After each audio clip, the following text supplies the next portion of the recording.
everybody, welcome back. So we have explored our Wheel of the Year. We are right here on our Wheel of the Year. This is Samhain, so it is the halfway point between Mabon, which is the autumn equinox, and Yule, which is the winter solstice. So let's talk about some Samhain. We're going to talk a little bit about the history of Samhain, and then I'm going to break it and we'll talk about celebrations and things like that. So Samhain is a Celtic holiday. Like I said, it's one of the, I'm going to say this word incorrectly and I apologize. I know I am. I need somebody to tell me how to say it correctly. An Esbat, E-S-B-A-T, Esbat. So this one, Samhain literally means end of summer, or summer's end. The festival of I almost said it the wrong way, of Samhain, falls on, it represents the last harvest of the year. So we've had two already. This is the third and the last one. The first harvest was Lunasaw. Then Mabon is the second one, and Samhain is the third one. So there's three harvest celebrations.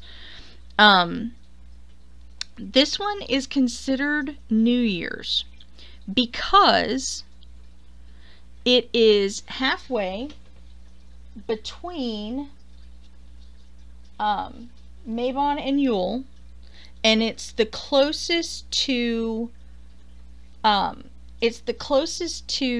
the solstice without being the solstice. I'll be honest, I don't know. I'm just making that up. Sounded good though. Anyway, this is called the witches' New Year these days. Pagan New Year, you could hear it. So when you think about Samhain, modern pagans, modern witches, they are considering things as if this is New Year's Eve, because it is New Year's Eve. This is the end of the year for them, for us. So we're thinking about making our plans for next year, reflecting on what we've done since Samhain last year and how we can make it better. And it works better, in my opinion, than the end of December, simply because you're a little closer to what's going on. So it's easier to reflect from here, even though, you know, you probably don't include the last third of last year. Anyway, so it's reflecting and planning and all of that stuff. And what I want you to think about when we're thinking about Samhain is that the history of this day is, it's a really interesting time in ancient Ireland and northern England and the Isles, Scotland, England, Ireland. They didn't consider Yule to be the beginning of the year. They considered Samhain to be the beginning of the year, because it was that time where one part of their life ended and another one started. So they used this opportunity for people who were growers, farmers, tenders, people that had to process fresh stuff and store food for long time periods. After the last harvest, their job's done. And what are they going to do until, Imbolc and Astara come around again? I mean, you just have them sitting around on their laurels for 3 months, 6 months, until it's time to do some stuff again. And that is not good for them, and it's not good for your community. So they use this opportunity to adjust people's positions and jobs to get the needs that were met the needs of the community met with all of these extra hands that they suddenly have sitting around. And if you think about it, Americans were doing this a lot before public education became more of a requirement. So, and some places still do. They adjust their schedule based on seeding and harvests, so that the older kids can help with the seeding and help with the harvest. So they're not in school during those times. They're working. They're helping. They're, being a part of that because it's such an important part of their life. This is the same kind of situation. You can't build a house if you need to go be harvesting wheat or harvesting grains of any kind. So, you had people who for 6 months built houses and built buildings and reinforced walls and things like that. And then for another 6 months, they were out in the fields tending crops. So it's kind of interesting to think about it that way. There's not a day on this calendar, except for those two, that the holiday falls on a very specific day.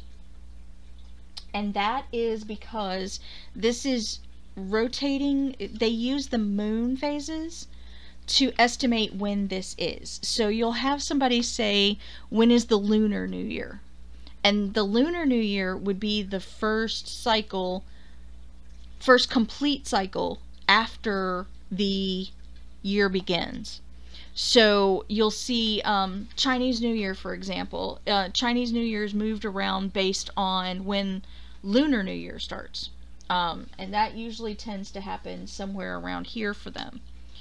And it just depends on when the moon was full and where it falls in calendars. Now, that was the old way of doing it. I don't know how they do it nowadays. I'm pretty sure a quick Google could help you figure that out. So, the only two exceptions to this are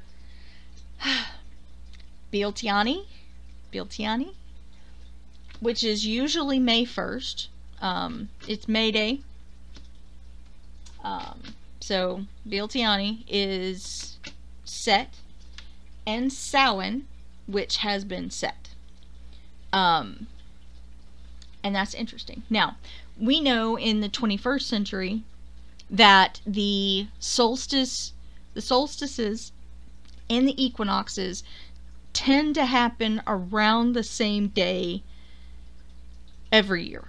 So, sorry, it's late. So we know that December 21st is the winter solstice. And we know that June 21st is the summer solstice. And we know that March 21st is the spring equinox. And we know that September 21st is the autumn equinox. AKA the first day of summer, the first day of winter, the first day of spring, the first day of fall. So we know this now. They didn't then.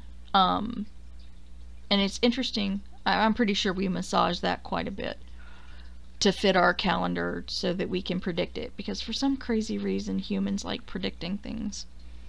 Who knew?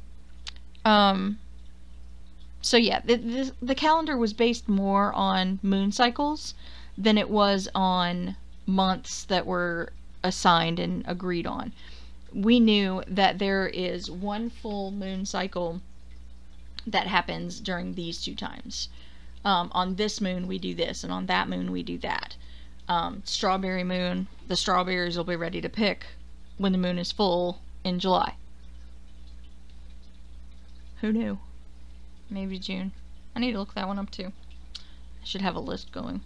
So, what makes Samhain the most interesting though, and what gives Samhain its own little identity, aside from being the last harvest, and aside from being the big time shift and job shift time and all of that lovely stuff, is the Celts believe, and it's interesting to watch other people believe this too, so you'll see a lot of lines drawn here.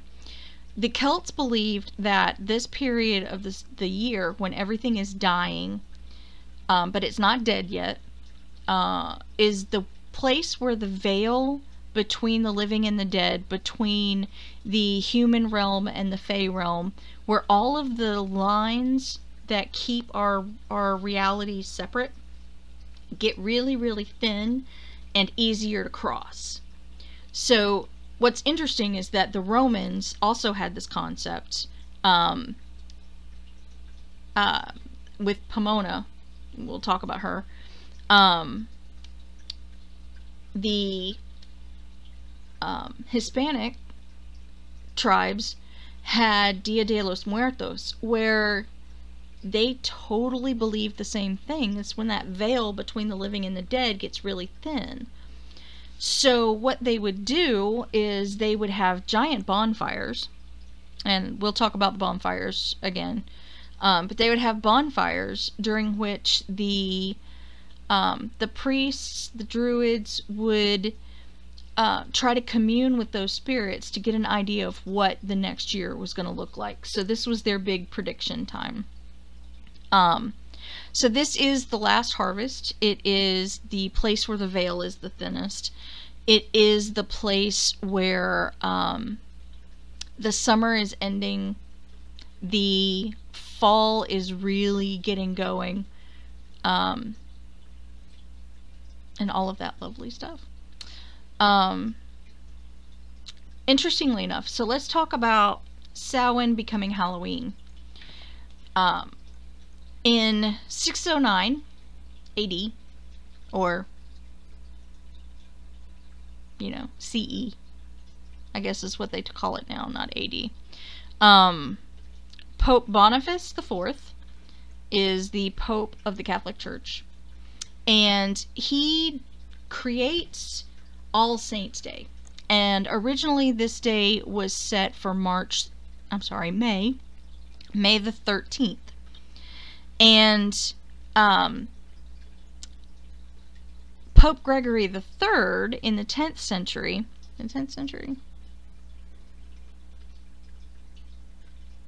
Nope, 10th century. It was earlier than that. I forgot to write down what time. But, you know, the Romans are starting to spread. They're taking Catholicism everywhere. And they get to Ireland. They're trying to convert all of these Irish people from their heathenistic pagan ways. So they're trying to make it cool to be Catholic. And so they did a lot of work trying to line what the Celts were doing with stuff that already existed in Catholicism. They made a lot of the Irish gods, the Tuatha De Danann, they made them saints, and created these really interesting stories to go along with them. And Pope Gregory III moved All Saints' Day to November the 1st. He moved it from May on the calendar to November the 1st, which would make October the 31st a celebration of not saintly people who were dead. So October 31st becomes Hallows Eve.